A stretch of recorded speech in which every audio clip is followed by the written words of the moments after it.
இறையேசுவில் அன்பார்ந்த உடன் விசுவாசிகளே, ஆசீர்வாதமான இந்த காலை வேளையிலும் நம்முடைய பிதாவாகிய தேவனிடமிருந்தும் குமாரனாகிய கிறிஸ்துவனிடமிருந்தும் உங்கள் யாவருக்கும் கிருபையும் சமாதானமும் உண்டாவதாக. ஆமேன்.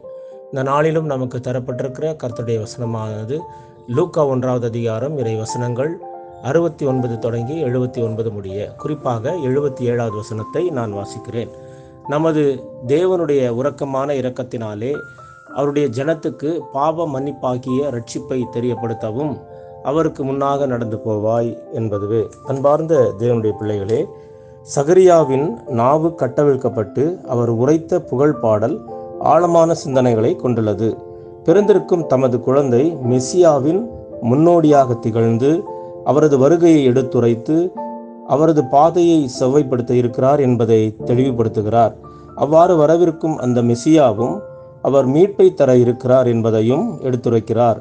இன்றும் கூட இந்த நவீன உலகில் இதை மனித சமுதாயம் பல்வேறு விதமான இருளின் சக்திகளுக்கு ஆளாகித்தான் இருக்கிறது.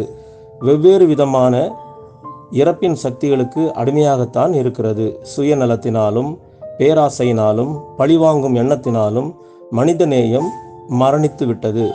இந்த சூழலில் ஒளியாய் வாழ்வாய் வரும் இயேசுவின் பிரசன்னம் இந்த உலகத்திற்கு நமது தனிப்பட்ட வாழ்விற்கும் மிகவும் தேவைப்படுகிறது.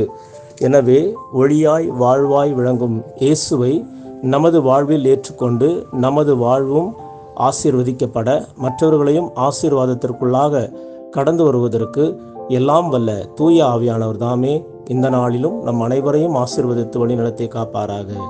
ஆமேன்.